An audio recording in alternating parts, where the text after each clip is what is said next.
And of course, there's the engineers who would argue that that's the only way you can get anything really accomplished in the world, is through trying to actually create something that has an application and then figuring out how to make that application work.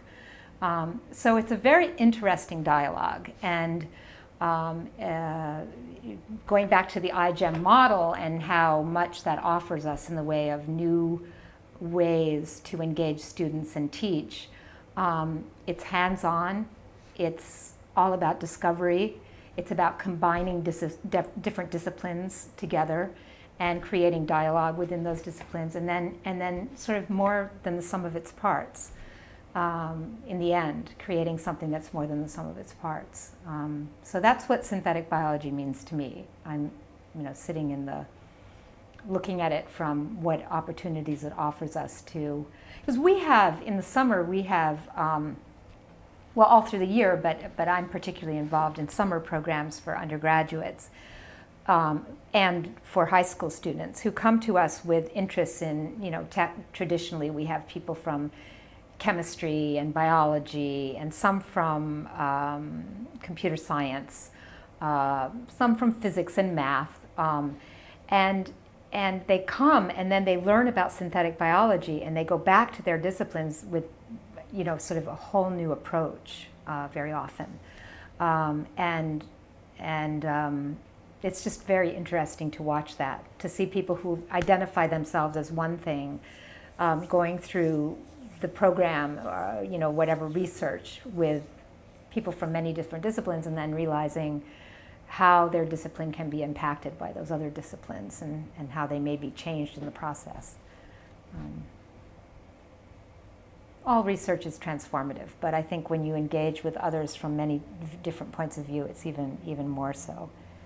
And that's the cool thing about synthetic biology. It gets us out of our silos, our chemistry, our biology, our physics. It's good.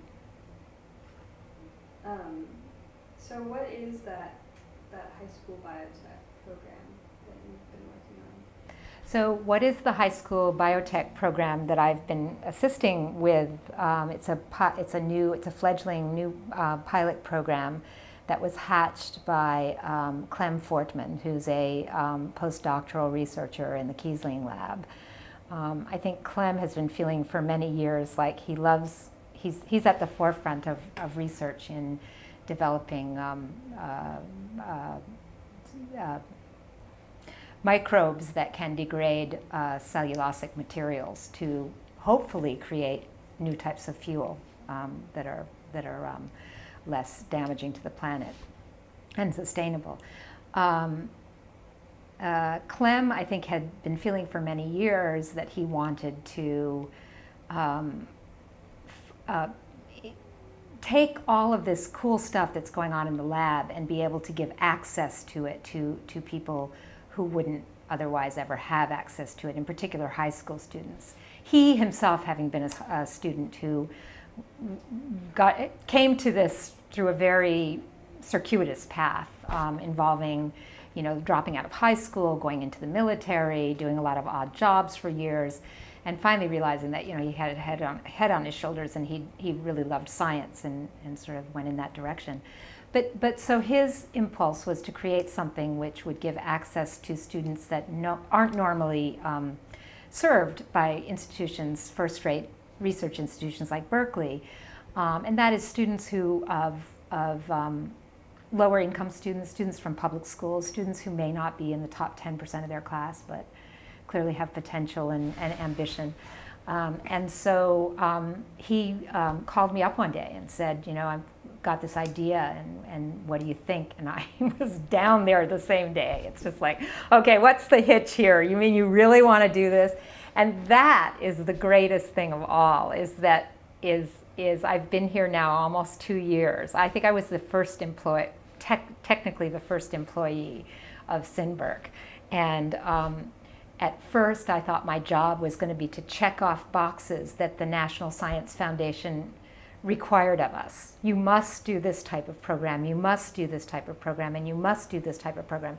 And then when you do those programs, you have to report about those programs, and you have to assess those programs. And at first I thought, oh God, am I ever going to be able to do anything real? Or is it just going to be a matter of claiming things, trying to brush up against somebody that was doing something and then, sort of say, okay, well, can we be part of this, and sort of claiming that work. And the great thing is that as our educational program becomes more entwined with what the researchers are doing, and as they realize that we have resources that can help them do education and educational outreach, I begin to get calls from people who say, I've always wanted to do some teaching, I've always wanted to do some mentoring, and all I really know how to do is science. And that's where I can come in and say, well, you've got the science, but let's build a program around this. And it's such an awesome opportunity to have these first-rate researchers. And I find that lots of people, lots of the postdocs and the graduate students and the faculty actually do want to reach out into the community and do want to engage students in some level of their research. But they feel very, very excited by being able to take those students and turn them loose in a lab and teach them some stuff and then see what comes out of the students themselves. And that's something I didn't necessarily realize going in. I didn't have high hopes because I wasn't sure whether the people that are engaged at SynBurk are working at such a high level.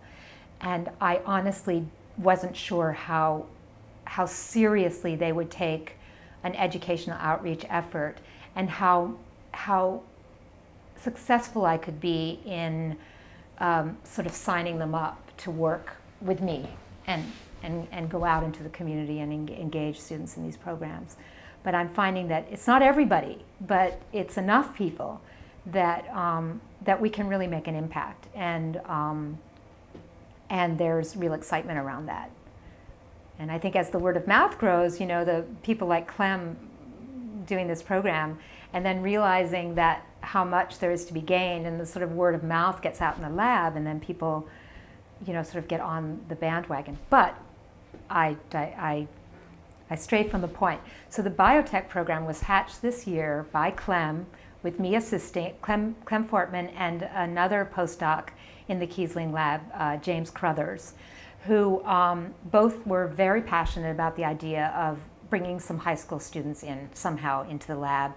And sort of together we worked on creating a program in which we had 6 high school students, juniors, students going into their junior or their senior year in the fall after their summer, from public high schools around the Bay Area, low-income students with little or no family history of college attendance, who were supervised by these. The scientific program was developed by these 2 postdoctoral students, and their day-to-day supervision and teaching was delivered by 2 a high school teacher and a middle school teacher, who worked with us very closely on developing the curriculum and sort of mentoring the students all summer. And out of it, we got 6 students who very definitely all grew in amazing ways and did amazing research, and I think left our program after 8 weeks with a far better idea of what their potential is, and the fact that college is achievable, and some more idea of what going to college would mean, and how that was really within their grasp. So it's a great feeling, and now we're meeting and figuring out where to go from here, whether we can continue this program, if so, who will fund it, and so there's some work ahead, but I'm hoping we've started something that will have take on a life of its own. So, yeah. Can you describe for me SynBurk as an organization? Well, SynBurk is a very loose affiliation of principal investigators at several campuses who are very well